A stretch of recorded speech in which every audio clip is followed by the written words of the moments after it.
Olá, tudo bem? Uma grande caminhada se começa com o primeiro grande passo, como dizia o líder chinês Mao Tse-tung. E eu entendo que foi dado com a primeira videoaula. E vejo isso através das manifestações de carinho, através do chat, de telefonema, de WhatsApp, de e-mails. E isso é que é o grande salário do professor, é o reconhecimento e o carinho dos seus alunos. E realmente a nossa disciplina de gestão de benefícios, ela é fantástica. Ela enseja esse tipo de cumplicidade entre o professor e o aluno. Eu não tenho nenhuma dúvida. A minha expectativa é extremamente favorável, que ao longo da disciplina vocês vão realmente se encantar, gostar da disciplina, até porque é um caminho assim a ser descoberto pelos profissionais da área de gestão de recursos humanos. E na aula anterior nós falamos sobre o que é um benefício social e a importância do benefício social. E nós vamos dar continuidade na aula de hoje falando sobre a classificação e tipos de benefícios sociais. E nós vimos no primeiro encontro que um benefício social pode ser um bem, pode ser um serviço, pode ser uma facilidade, né? Alguma coisa que, de uma certa forma, vai beneficiar o colaborador interno e a sua família. Esses benefícios sociais, eles podem ser concedidos pela administração pública, nas suas diversas esferas, estadual, federal, municipal. Pode ser concedido pelos serviços especiais, como SESC, SENAT, SENAR, SEBRAE. Podem ser concedidos pelas organizações empresariais. E na aula de hoje nós vamos continuar a falar sobre os benefícios sociais, agora categorizando, classificando. E essas classificações são interessantes para a gente ter uma percepção mais aprofundada, mais detalhada de como se estruturam esses benefícios sociais. Como eu disse para vocês na aula anterior, no primeiro encontro, a literatura sobre benefícios sociais ainda é relativamente pequena. Artigos a gente encontra bastante, até na internet, mas autores que realmente se debruçam sobre a causa, eu encontrei 3. O Ricardo Luiz, o Antônio Lima Ribeiro e o Hidalberto Chiavenato. E para categorizar, classificar os tipos de benefícios sociais, eu estou lançando mão deste autor que é muito conhecido na área de gestão de um modo geral, que é o Hidalberto Chiavenato, dispensa comentário a respeito. E à direita de vocês, acima, vocês estão identificando este livro do Hidalberto Chiavenato, Remuneração, Benefícios e Relações do Trabalho. É um livro muito interessante, está na bibliografia do plano de atividades remotas de ensino e aprendizagem de vocês. E eu realmente recomendo que, se vocês tiverem condição de adquirirem, é muito interessante. Vai dar uma visão muito apropriada, não só em relação à questão de benefícios, mas à relação de trabalho e remuneração. Muito bem, a classificação do Hidalberto Chiavenato é a mais tradicional, a que é mais utilizada. E se eu tivesse mais tempo, até a gente poderia explorar outras classificações, mas essa me parece ser a mais representativa e a mim satisfaz plenamente. Hidalberto Chiavenato, ele divide o conjunto de benefícios sociais, e a cada instante surgem mais benefícios, em 3 categorias, né? Quanto à legalidade, quanto à exigência legal, quanto à natureza e quanto aos objetivos. Quanto à exigência legal, podem ser benefícios que são exigidos ou pela Constituição Federal, ou pela consolidação das leis do trabalho, ou por uma lei específica, ou até por um acordo e convenção trabalhista entre a classe patronal e a classe laboral. com a chancela da Justiça do Trabalho. Então, nós vamos encontrar dois tipos de benefícios quanto à exigibilidade. Aqueles que são exigíveis, que a empresa não tem como contestar, simplesmente ela tem que cumprir a legislação, ou aqueles benefícios que a gente chama de espontâneos, corporativos. Esses sim são objeto da nossa disciplina de gestão de benefícios. São os chamados benefícios corporativos. A segunda classificação interessante é quanto à natureza, que podem ser os benefícios monetários, envolve obviamente dinheiro, moeda corrente, ou os não monetários, que podem ser bens, serviços, facilidades, né? Enfim.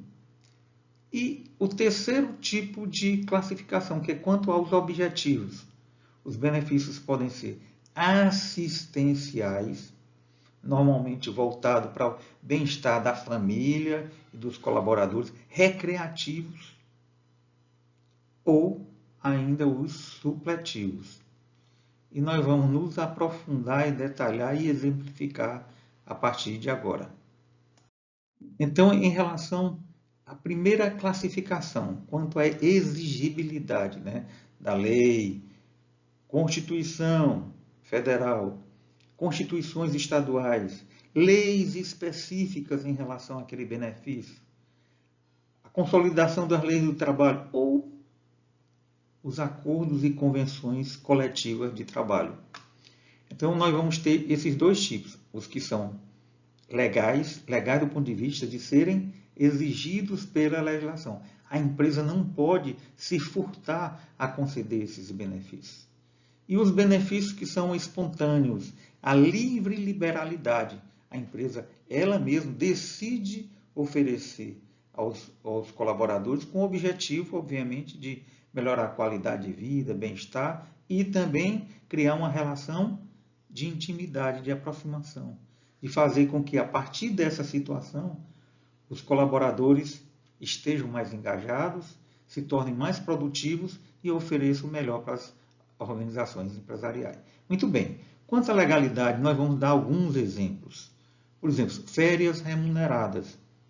A gente sabe que existe um período aquisitivo, o trabalhador trabalha durante 12 meses e ao longo do exercício subsequente ele tem que gozar um período de férias de 30 dias. Algumas categorias, como juízes, por exemplo, ou quem trabalha em atividades insalubres, tem 2 períodos de férias, que podem ser 40 dias, 20 e mais 20, ou em alguns casos, como os magistrados, realmente são 60 dias de férias. Então, essas férias, o trabalhador, ele goza as férias, mas ele recebe o salário por conta disso. Então, isso é um direito, é um benefício concedido pela legislação.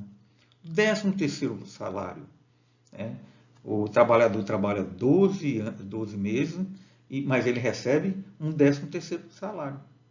Isso é uma garantia que está no texto da lei, inclusive na própria Constituição Federal. Mas tem algumas categorias que recebem até mais. Os bancários do Banco do Brasil, por exemplo, e da Caixa Econômica Federal, se não me falha a memória também, eles recebem 14 salários. Então, mas isso é uma lei específica para essas categorias, né? Dos servidores da Caixa Econômica Federal e do Banco do Brasil. Seguro de acidente de trabalho. O trabalhador em serviço é acometido de um acidente e ele fica impossibilitado de trabalhar durante algum tempo e recebe um seguro por conta disso. Então, isso é um benefício que a empresa não pode deixar jamais de conceder. Porque se ela não o faz, ela vai, além de ter que pagar a multa, obviamente ela vai ter prejuízos do ponto de vista da legislação. Então, a empresa ela é obrigada, sim, a conceder esses benefícios, porque está no texto da lei protetiva. Auxílio-doença, da mesma situação. Né? Salário família, é pequenino o salário família, mas existe e é proporcional ao número de filhos. Licença maternidade de 120 dias é relativamente recente, não faz tanto tempo assim. Foi uma conquista das mulheres. Eu me lembro que no passado anterior, a mudança da legislação eram 90 dias. Agora são 120 dias para a mulher, e mais do que justo. E a empresa é sim obrigada a conceder isso.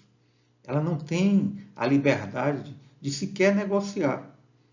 Então, é um direito da trabalhadora. Licença paternidade de 5 dias. A mãe tem direito a 120 dias e o pai para cuidar dos primeiros dias. Então, são 5 dias que ele tem direito, e isso é concedido pela legislação, é um benefício social. Vale transporte. A empresa ela é obrigada a pagar o vale transporte para o deslocamento do trabalhador da sua casa para o trabalho e, obviamente, de forma inversa também. E, na realidade, é uma co-obrigação. A empresa tem a obrigação de pagar, mas ela pode descontar até 6% da remuneração básica do trabalhador.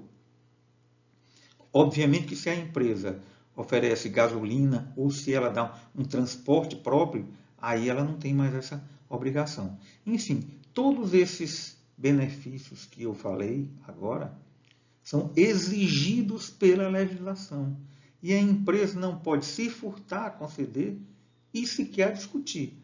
A lei é clara, né? Ou está no texto constitucional, está na consolidação das leis do trabalho, está numa lei específica ou num acordo e convenção coletiva de trabalho chancelada pela Justiça Trabalhista. Muito bem, mas existem um outro tipo de benefício que não são exigidos pela legislação. É a livre liberalidade da empresa de conceder isso. Ela o faz com esse objetivo de criar uma relação de aproximação, de motivar o colaborador, de mantê-lo no seu quadro de talentos, de fazer com que ele se engaje e produza muito mais. Então, são os chamados benefícios corporativos espontâneos ou voluntários, que são concedidos por uma liberalidade da empresa. Exemplo, gratificações de produtividade, refeições subsidiadas que podem ser realizadas dentro da empresa ou fora da empresa, transporte subsidiado. Eu não estou falando aqui em vale transporte, estou falando aqui no transporte subsidiado. A empresa ela pode colocar uma van à disposição, pode até dar um carro. Muitos executivos têm carros confortáveis, alguns carros até blindados, né? Então, são transportes subsidiados que a empresa ela não tem a obrigação de dar, mas ela o faz realmente no sentido de criar uma relação mais intimista. Seguro de vida, empréstimos, assistência médico-hospitalar realizada internamente.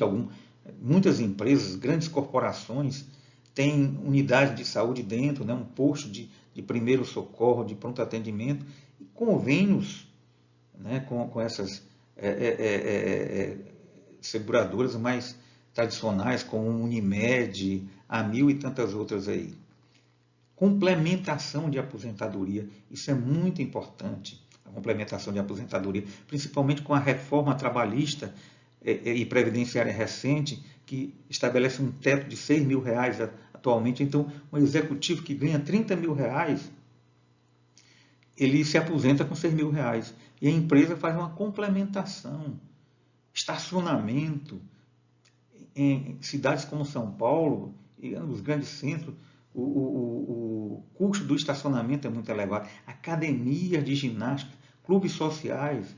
Então, todos esses benefícios corporativos se constituem numa liberalidade da empresa para criar uma relação de aproximação e estimular a produtividade do trabalhador, do colaborador, para que ele dê o seu melhor.